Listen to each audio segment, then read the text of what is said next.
Libertadores. Maranhão, que é talvez o lugar onde brotou o maior jogador da história do beach soccer, que é o Datinha, mas de onde o Datinha veio, tá vindo muita gente, Eurico.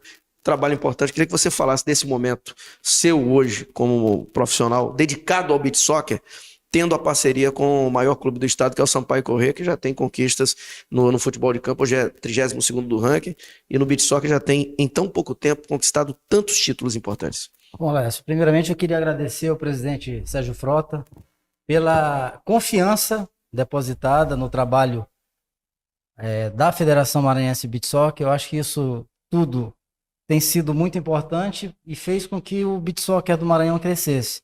Houve um momento onde o beach soccer ele era disputado, e vocês devem lembrar disso, com seleções estaduais. Lembro até que em 2004 o Maranhão participou de uma final, Brasil e São Paulo. Foi 5-4, foi a última transmissão Globo, diga-se de passagem. E foi um momento importante.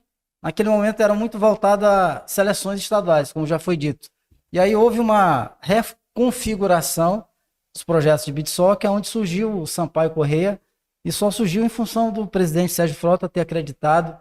E eu agradeço muito a ele, porque se hoje o Sampaio chegou num momento importante, se deve muito ao Sérgio. Por quê? Porque o Sérgio é uma pessoa que investe muito no futebol, isso aí é algo que todos reconhecem. Sampaio chegou no futebol no nível que a gente tem que respeitar bastante, não só em função dos resultados, mas principalmente da forma como o Sampaio é visto fora do Maranhão. E, por consequência, o Sérgio acreditou em algumas modalidades. Falo aqui também do basquete vitorioso do Maranhão, isso nos dá muito orgulho e satisfação.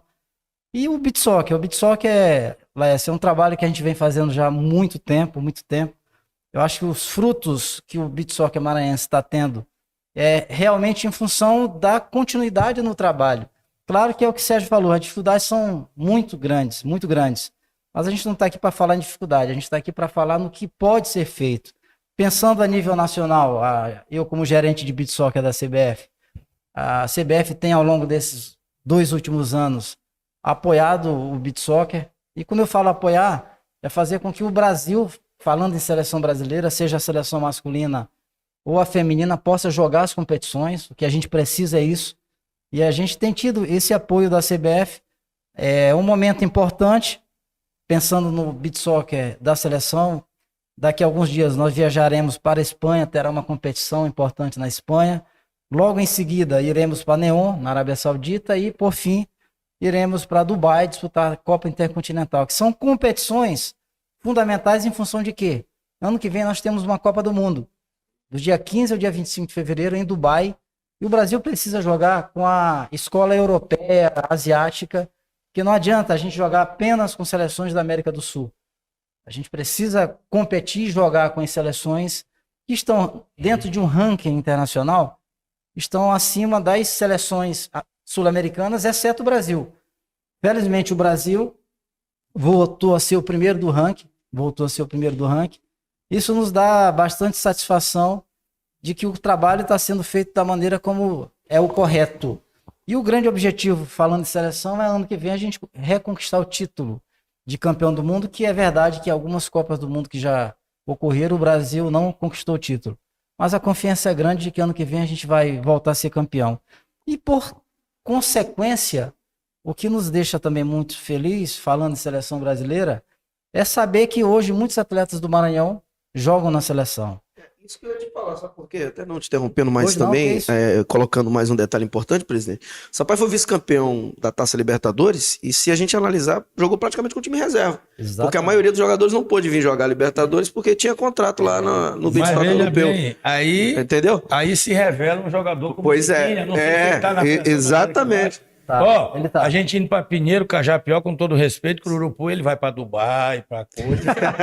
Eu acho que eu vou largar o futebol e vou pro beach soccer, rapaz, ele só vai Arábia. Mas, Sérgio, olha, Tá botando talento, né? muito. E o que a gente fica... E era pra ganhar, o Sampaio quase ganhou com esse time. Contar com o Datinha. O que eu tenho dito, presidente Sérgio e Laércio, se a gente for parar para lembrar da trajetória, quando nós começamos o trabalho lá atrás, a federação ela foi muito criticada por alguns que não são do meio, de trazer atletas de outros estados, a exemplo de Júnior Negão, Benjamin, Jorginho. Jorginho, todos esses grandes atletas vieram para o Maranhão. Sim. E quando isso foi feito, não foi feito por acaso. Qual era o grande objetivo nosso? Era fazer com que os nossos atletas do Maranhão entendessem. Absorvesse a qualidade deles e trabalhar junto com o ídolo. Claro, e a gente tinha que ter humildade, como a gente tem até hoje, e a gente precisa continuar tendo sempre, a humildade de querer aprender. Aprender com quem é melhor. Quer queira, quer não, o beat soccer surgiu aonde? No Rio. No Rio. Quais eram os grandes centros desenvolvidos do beat soccer nacional? Rio de Janeiro e Espírito Santo. Então, nós precisávamos fazer esse trabalho, que, de novo, em alguns momentos não era entendido isso. E eu lembro que quando a gente começou esse trabalho, de novo, falando em seleção maranhense, de 10 atletas, eram 10, hoje são 12. De 10 atletas, nós tínhamos 6 de outros estados, 6. E apenas 4 daqui. Por quê? Porque a gente precisava começar o trabalho. Hoje em dia, o ponteiro mudou. Hoje, de 12 atletas, e é o que tu lembrou bem. Sim, sim. Fomos para uma Libertadores com 12 atletas novatos. E aí, isso é bom, sabe por quê? Porque demonstra. E aí a gente joga o problema para o nosso técnico, que é o Jax. Jax está com um problema que eu sempre quis ter. A gente vai jogar agora uma competição em Fortaleza, de 5 a 6 de outubro, onde são só 12 jogadores que podem viajar. E ele tem hoje 18. Então era um problema, entre aspas, que eu quis sempre ter.